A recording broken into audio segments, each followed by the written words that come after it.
Yeah, I just press this button to go. Oh yeah, I got it. Yeah, cool. Okay, well, thank you so much, and thanks to the committee for organizing this wonderful event and for inviting me.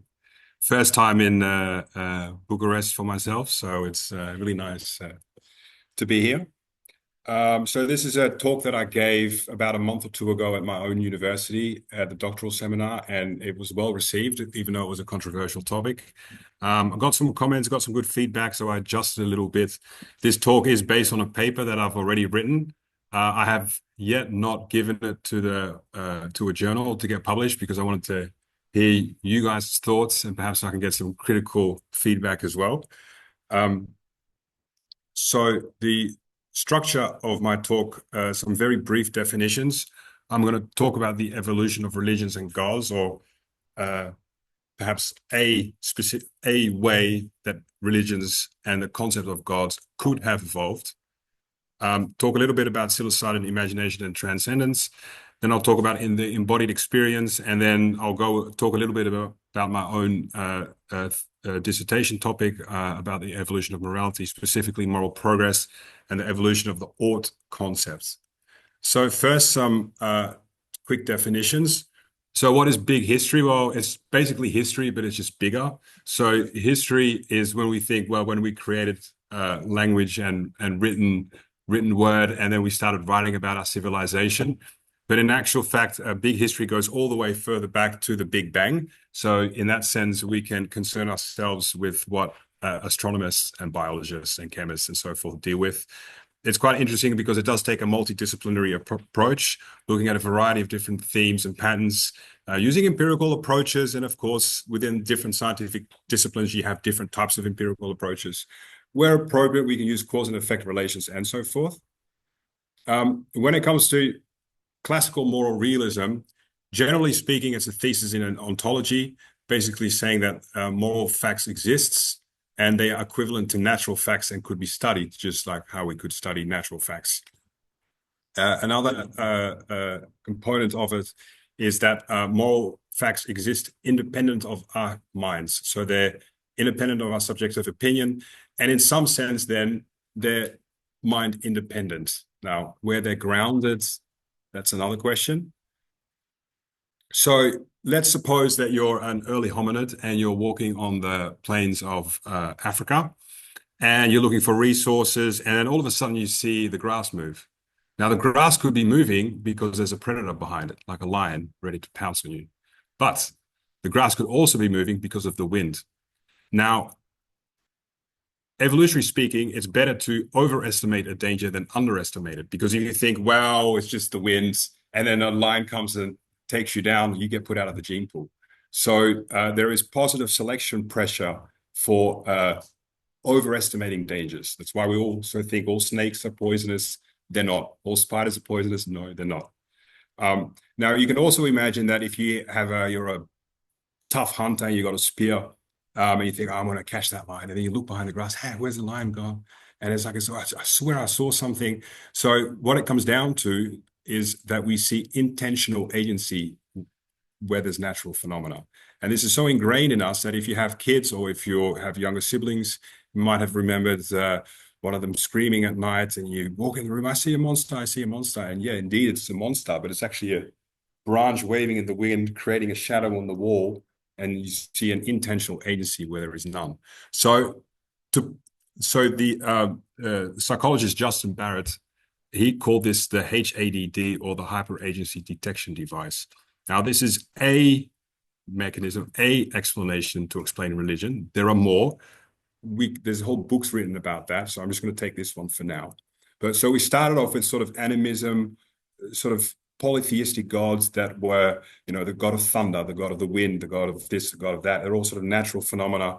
And then they started a little bit fragmented. And that was based on biology. And then they were domesticated, I suppose, through culture in more sort of refined versions of God concepts. Now, these God concepts don't necessarily have to be monotheistic. Just look at the Hindus, look at, religions in the Far East. They're polytheistic, but they've become more sort of perfect or more whole in some sense.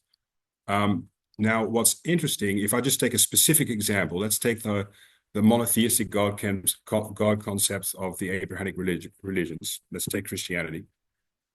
So, briefly put, theologians would say that it was a being who created life in his image, in God's image.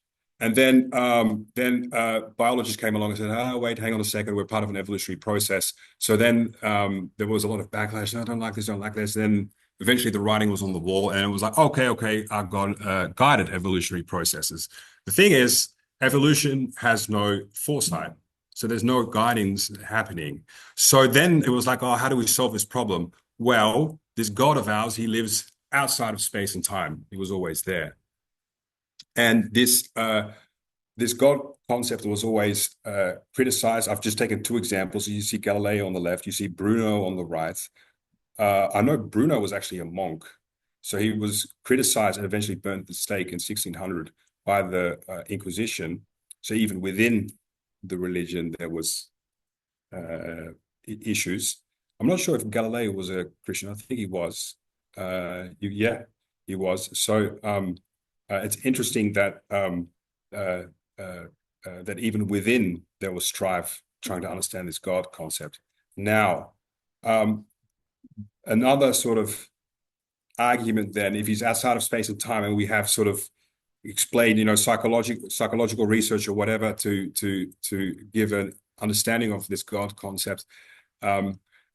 Sometimes you get a reply, well, we don't know him. He's too powerful. He lives outside of space and time. His will cannot be understood. It can be incomprehensible. Some, especially the new creationists in America, would say, well, that's just the devil talking. He's trying to get at you.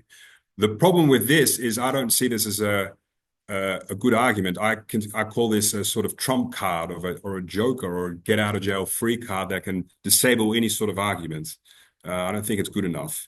The philosopher Anthony Grayling, said in his book, The Meaning of Things, God is the name of our ignorance, a real knowledge and mastery advance. There is diminishing need to involve supernatural agencies to explain the world. And here's the key. Deities inhabit the dark places of our horizon of knowledge and retreat as light approaches. Now, this light could be the empirical light of new discoveries in the scientific world, for example. Another quote from Martin Boudry and Stey Hofhuis says that some belief systems have self-sealing nature, being equipped with certain defense mechanisms and immunization strategies. So think of the trump card, the get out of jail free card, that protect them from counter evidence and criticisms. Now, Boudry and Hofhuis, I know them. They were heavily influenced by Daniel Dennett and his ideas on memes and memetics. So it's very similar sort of a definition in this sense. So you know a little bit about that. So we'll put that to one side. And let's talk about psilocybin, imagination, and transcendence. Now, throughout this talk, I will probably use it interchangeably, psilocybin and psychedelics, but I want to focus on the psilocybin because I'm more interested in, I'm a proponent of the out of Africa hypothesis, where all humans evolved from Africa, and that's where these psilocybin mushrooms were. So I think that's more interesting, at least from an evolutionary perspective. So there's a great quote, which is the universe is not only stranger than we imagine, it is stranger than we can imagine. And I see the word can here as the key, because it sort of shows that even our imagination sort of has boundaries. There are limits to what we can imagine. And I think that psilocybin can push back those boundaries. So think of like a balloon that you sort of blow up. It expands. So I think this could have been a key with this. Now, the experience, we've spoken about this throughout the last 2 days. We're all familiar with this, so I'm just going to quickly go through this. We know about the wonder, the empathy. We know about the decrease of rigid thinking, et cetera, et cetera. One thing I find interesting, and I'll just move to the next slide as well. There we go. This should all be common knowledge to us.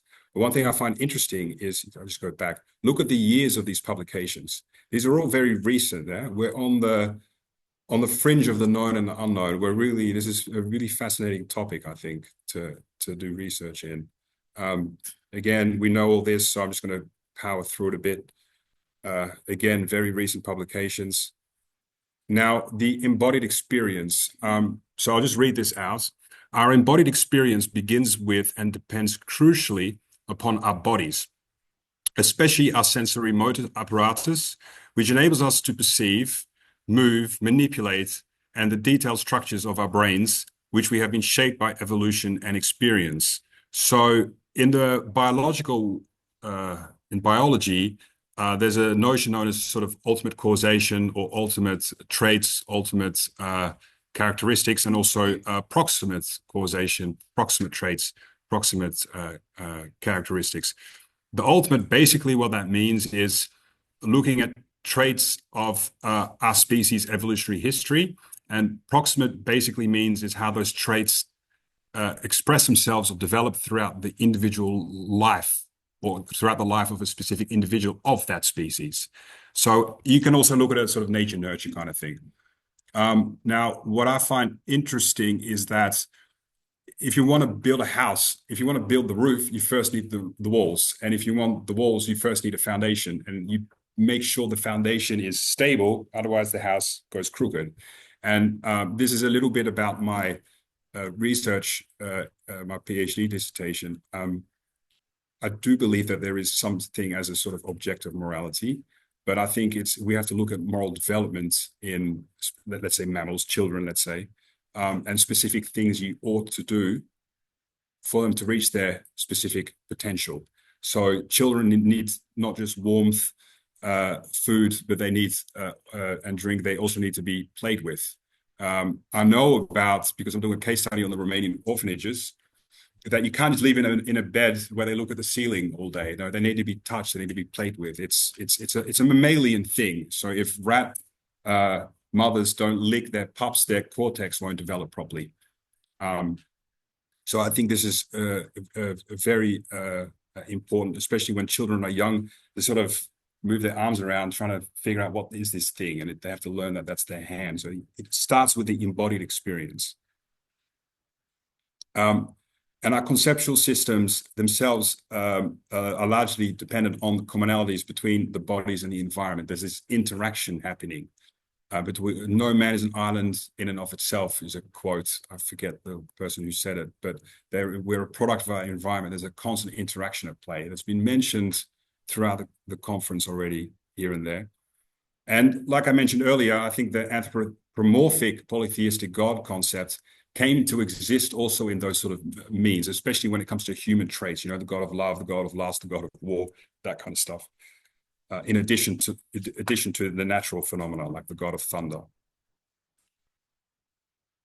So part of the very structure of our cognitive and neural mechanisms allow us the capacity to look upon, perceive, move around, and manipulate our environment through the use of our bodies in embodied systems, for example, our visual systems and others. And our embodied minds are interactional with the external world of stuff. So we're just constantly, there's stuff out there that we're constantly interacting with, and that we categorize those concepts. I've always said to my friends is the world doesn't consist of physics and chemistry and biology and so forth. There's phenomena out there, and we try and explain and understand that phenomena, and we categorize that in physics and in chemistry and in biology. And a lot of it is, interrelated with one another. You can't study chemistry without physics. You can't study physics without maths. You can't study biology without chemistry, and you can't understand or study psychology without biology. And then you sort of keep going down the list. But what about sort of abstract, disembodied concepts? So I've got a list here of a few. Mystery, utopia, enigma, religious words, religion, paradise, devotion, like all these sort of abstract conceptual concepts. Now, what's interesting is that, I'll just say this, sensorial and bodily experiences might be more crucial for concrete concepts, the embodied, interaction with the environment, but we might need language and meaning to be able to explain to one another abstract concepts. Now, I do have an idea of how maybe psilocybin and language I know McKenna spoke about that in his book, Food of the Gods, I think it was, about how psilocybin use could explain the development of our language, but specifically our meaning. Now, I'm not a linguist myself. If there are people in the room that are or have knowledge about this and want to collaborate, this is something that I'm looking at. It's actually quite interesting. Now, I say that psychedelics can be a key for the abstract. I'm very careful to be certain, because I do think that our brain growth that we need for language psychedelics or psilocybin could have played a role, but I know that the domestication of fire and the cooking of food, especially red meat, also allowed for that. And I think there could be a connection there, especially with how our gut works, where serotonin is released in our gut in relation via the vagus nerve and our brain. So I think there could be a link there. But in any case, we already know this. We've spoken about this the last few days. We know about the self or the ego, how it can get dissolved, this expanded awareness. And this could be very beneficial to the human tribe and the human group. Now, Darwin, in his book, The Descent of Man, spoke about group selection, where if you have a group that is acting more like a group, interconnected as one unit, opposed to a group where there might be some free riding issues and some selfishness, the group that acts like a group, like a team together, everyone achieves more. Team will always out defeat the group with free riders and cheaters. Now, of course, an increase of participation through the use of rituals and language and dancing and singing could have been shown through the consequence of psychedelic uses and the strengthening of group bonds. I think that the use of rituals and dancing and seeing each other, then our mirror neurons make us want to do the same. Again, a very recent publication. Our capacity for cumulative integrational learning and our prolonged development and neural plasticity allows for increased cognitive flexibility through the use of psychedelics. So you can imagine our ancestors sitting around the campfire looking at the Milky Way, discussing their experiences, even through the experience while they were on psilocybin, or perhaps afterwards, and trying to explain it through language, giving meaning and this and that. You get this notion of accumulation. Now, what you see in the middle is this is known as the ratchet effect, popularized by Michael Tomasello. It's basically, where you have a ratchet and you want to tighten a bolt and then it clicks forward and you can keep going like that. So the interesting thing about language is you can tell your kids how stuff works. You don't have to reinvent the wheel, so to speak. Chimpanzees, it's a bit more difficult. They see the chimp mother, they have a stick and they might look for ant termites, for example, and they have to see with every new generation, they kind of have to relearn that. But through language, especially written language, where we can encode it, you can imagine like a graph, like with a hockey stick graph, that this sort of knowledge, cultural knowledge, increases substantially. Okay, so now the last part would be moral progress and the evolution of orts, which is my topic, obviously.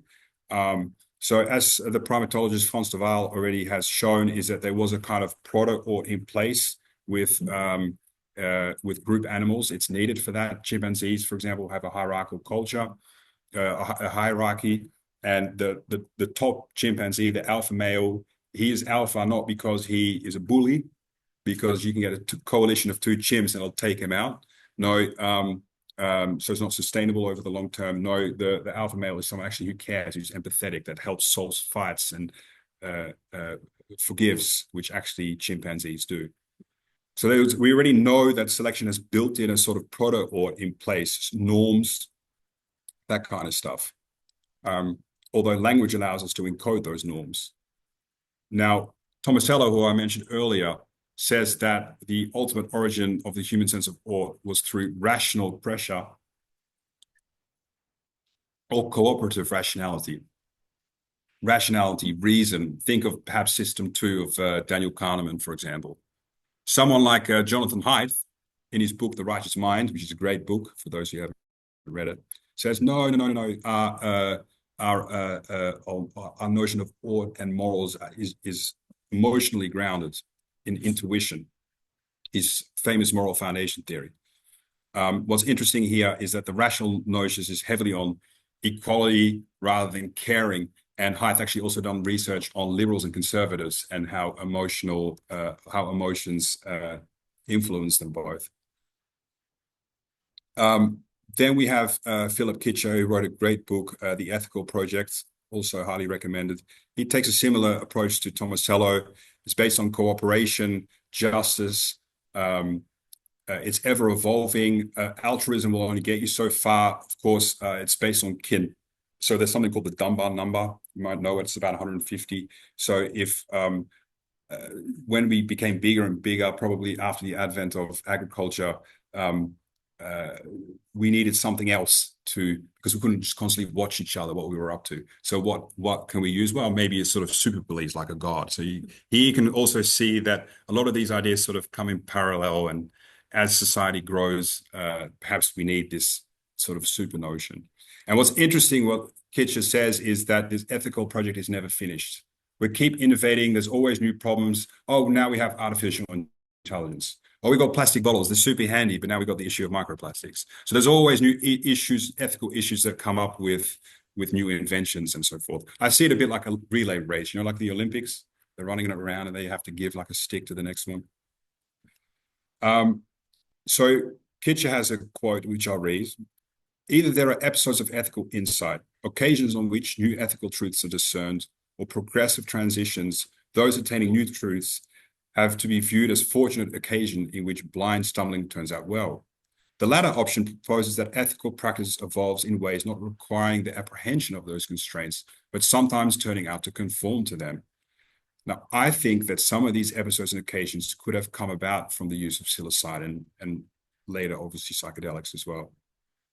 Abstract, transcendent, and disembodied concepts led to ideas about how one ought to behave and how one ought to be in a sort of objective, absolutist sense, especially with language. You could encode it and then culturally pass it on to the next generations. So let me sum up. So as for the concept of God, we start off from the biology, the hyperagony detection device. It gets domesticated through culture and organized religion. It goes from fragmented to more wholeness, more complete, perhaps more perfect in a Platonic forms kind of a way.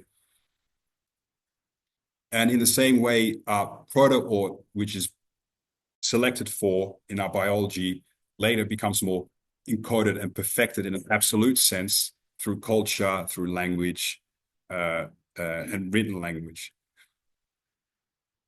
I think that psychedelics could have played a role in the expansion of our boundary of our imagination, which allowed us to play around with some of these cultural ideas, especially through language. And my parents have a house in the outback in Australia, and when you go there, you see the Milky Way. It's the most amazing thing. You imagine seeing that every night, and then we dim it down because of light pollution. You can imagine the ideas that could have sprung out from this experience. So allowing for experiences of disembodiment and transcendent into sort of absolute realms, sort of ever increasing that boundary until you get to a realm of absolute or perfect or complete or whole or holistic, and you cannot go any further. Now, I believe this could have led to the conceptual birth of this moral realist concept, the idea of mind-independent truth, moral truth, that are grounded somewhere out there. We're becoming one with the universe, or it's grounded in God, or something like that. So, but I claim that there is moral realism, but it's not classical moral realism. I believe it's embodied moral realism, and that's my dissertation topic. Now, I think if you're an atheist, you still need to explain why the concept of a God exists. So I made an attempt to do that. In the same way, if you're an embodied moral realist, you still need to explain why the concept of the classical moral realist exists, and I hopefully have attempted to do that as well. So with that, I want to thank you very much, and if you have any questions or concerns or criticisms, I'm all ears. Thank you.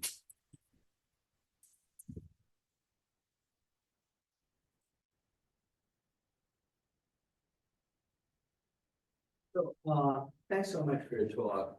Very interesting and sort of a wide scope view. I was just wondering about something you said right at the outset. That, I see something in there's this kind of rampant animism, and you see something in the grass, and there you go. Oh, there you go, lurking danger. Now, there's overgeneration of what? There could be overgeneration of danger. There could be overgeneration of potentially harmful agency. So how does one switch from one to the next? Because so by agency, do you just mean cause for movement, or do you mean risk, or do you mean something that cannot be controlled in the environment? So how does one move from overgenerating potential danger or potential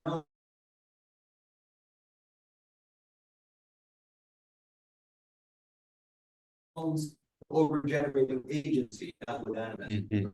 That's it. Sure. So I think this sort of, I like to take the process, ontological approach with this. It's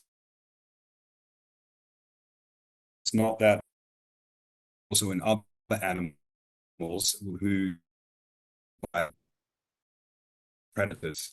So this agency is a something predatory, something like an animal, and or mysterious line. It's very difficult, at least empirically, to see exactly when that happened because we can't go back and test for that. I think I can only speculate. I think whatever happened, it happened gradually, and yeah. Yeah, so let me just rephrase. So when a vervet monkey issues this alarm call, like yeah, okay, and they all sort of perform an evasive maneuver. They don't necessarily generate agency in the environment. They don't need to represent snakes as predators in order to evade the predators that snakes in fact are, right? Whereas you're concerned with representing, even in an embodied sort of fashion, agency in the environment in an animalistic way, right? So I don't yet see the transition from escaping predators to representing predators as agents. Wouldn't predators be agents to begin with, because they are, aren't they? Just the monkey example that you gave, they have different calls for different predators. Right. So a certain call might mean there's something in the air, like a big eagle or something, and then you've got a snake or you've got a tiger. So then you're already distinguishing between different types of predators, and but they're also distinguished by sort of how they attack. So you don't need to represent them as such. You can also distinguish them by the type of maneuver you perform. Or by so just the alarm call doesn't necessarily need to represent the predator. Right. It's a response to detecting the predator. Yes. So similarly, so how do we move from that to attributing agency to the predator? Do animals have agency, or in different forms? So are you asking here or verbally? Oh no, well, I mean, you're talking about the agency. So I think animals have agency just at different sort of scales. So a mammal would have, let's say, more agency or more consciousness, just like this, than a reptile, for example. I would say, although I know we discussed this a little bit with lunch, but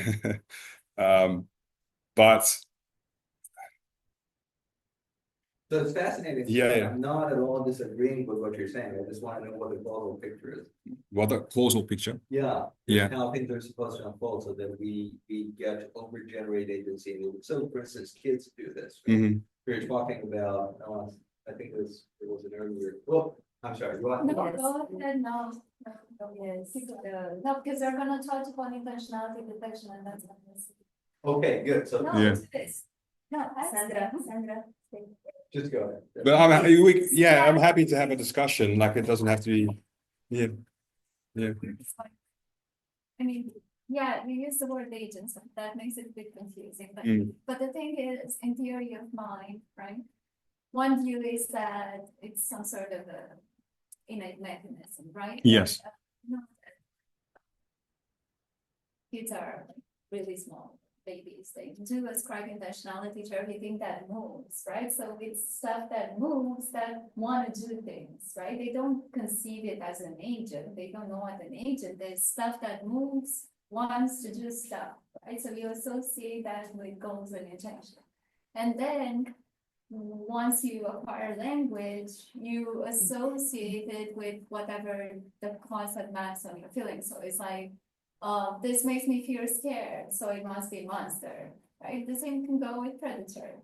It's just like a different word for monster. Now, the fact that you react to it in a specific way, like calling or signaling, that has a lot to do with how you interact with the environment. Maybe not all monkeys signal, maybe just some types of monkeys signal. Maybe signaling is like a specific thing to a community of monkeys. Maybe in some areas they don't signal. Maybe they run and hide altogether, or maybe they do something else, right? So maybe it's not the same.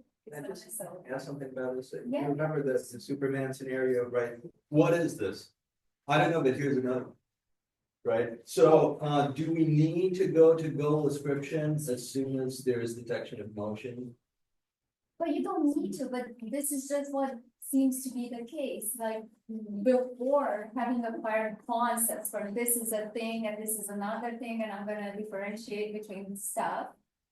I'm just gonna see movement, stuff that moves.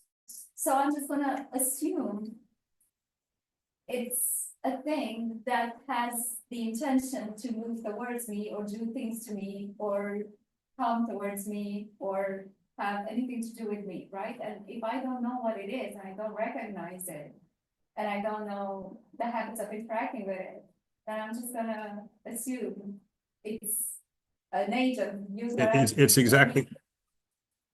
So, It's something that wants to do something and I don't know what it wants to do, and so, you know. so what just- about description of proximal agency, so that if it moves towards me, then I attribute. But it's not Sandra, necessarily the case Sandra, that he wanted to. Sure.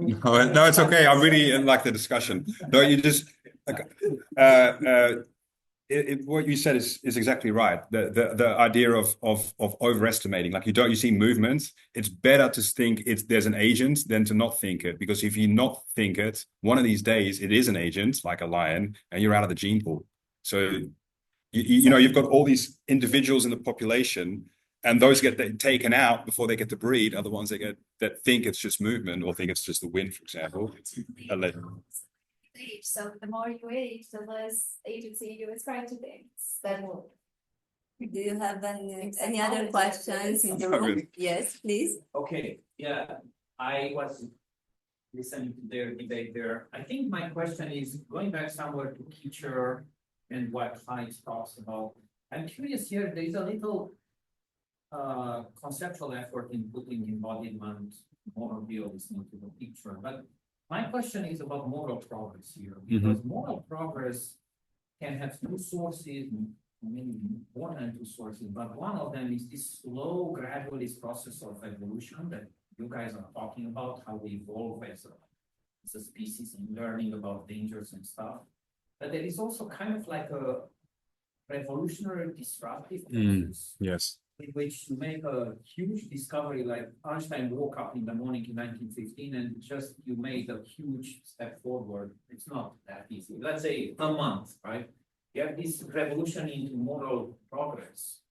And that's my question is, if you want to switch to that one and you want to say kind of moral realism, like let's say green or something like that, I'm curious if there is a good parallel between social and moral revolutions, take it back, social and political revolutions that are happening almost overnight, and this kind of moral change, because your story up to now was more like a evolutionarist or gradualist through some drift, not genetic, but also some norm drift.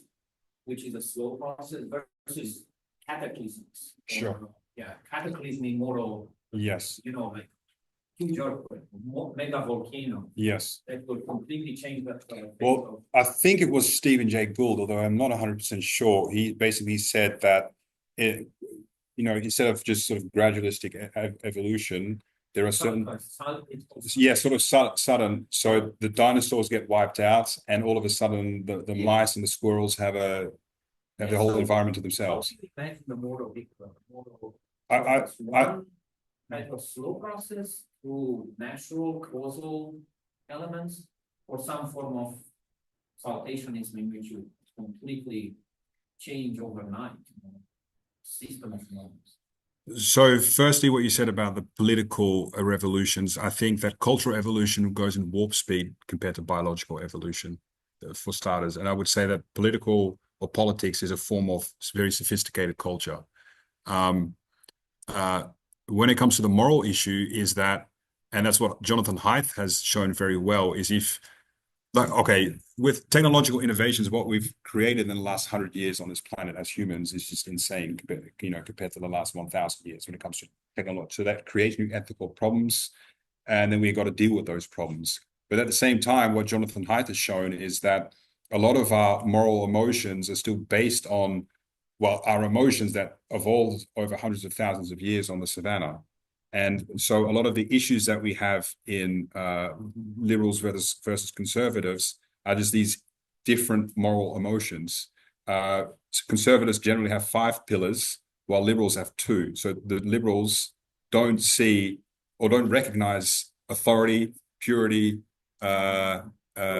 loyalty was the other one, yeah. But they both care about fairness and harm and care, of course, because we need that as a species. Otherwise, because we're mammals and we get young kids, we're not like reptiles, so they need to be cared for.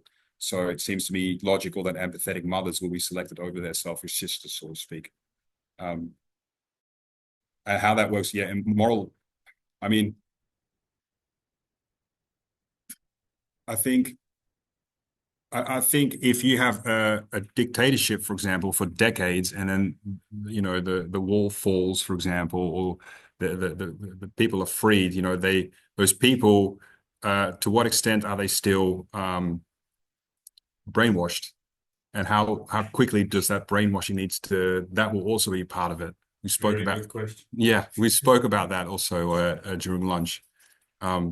So how quickly it goes, that moral progress, we'll see. But cross-culturally, all mammalian babies need to be developed, let's say, the same way. There is no cultural choice. If you have a Taiwanese baby, Romanian baby, an Argentine baby, it doesn't matter. They all need warmth. They all need food. They need to be played with. They need to be stimulated. There's more ways of doing it wrong than doing it right. Luckily, we have the mechanisms in place, especially females, because it's regulated by oxytocin. But we got that in place to be able to care for that, for those children. We'll take one more Okay. question and, Yeah. Thank you. Very nice presentation. I think you get a lot of things correct. I'm really happy that you realize postmodernist idea that there is no good and evil, everything's construct is totally nonsense. And we can scientifically prove that good and evil exist. Just behavior that contributes to survival of the gene pool, or versus behavior that impedes that. People, one is good, one is evil. That's very simple. So it comes from somebody. But when you talk about God, okay, imagine someone tells you, who is a creationist, and tells you like evolution is nonsense because we put chimpanzees in the zoos and they don't give birth to humans. Like, that's stupid, right? Imagine how you feel when you hear that as a person who knows more about evolution.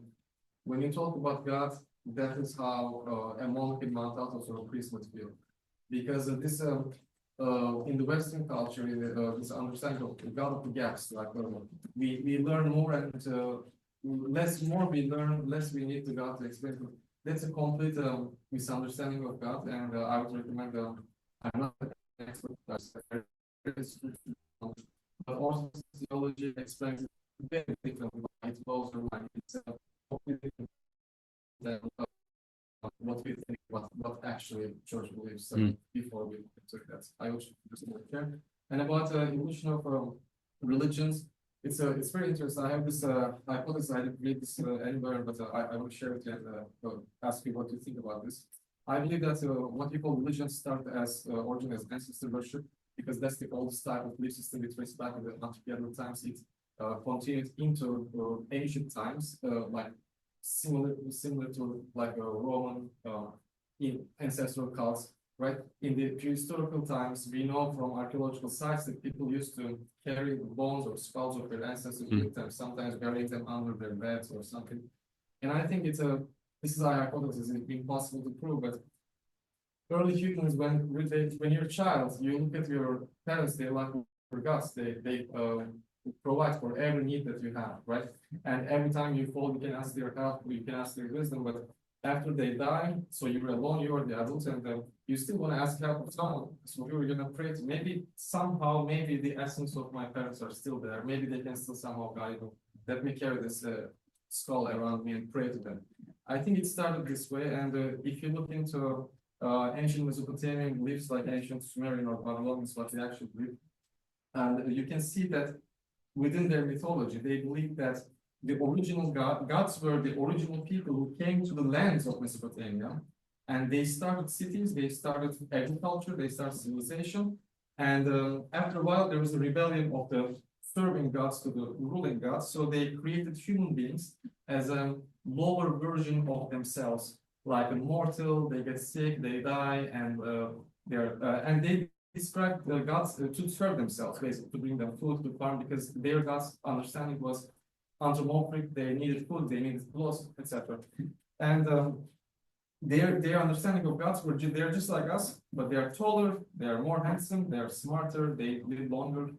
They basically describe their ancestors of the prehistoric times, because people who lived in hunter-gatherer societies who ate meat primarily and lived more natural life, they were healthier and taller and strong. We know this archaeologically. And once they invented agriculture, they started to eat just a specific type of food, like just carbohydrate. They started to have their teeth rot.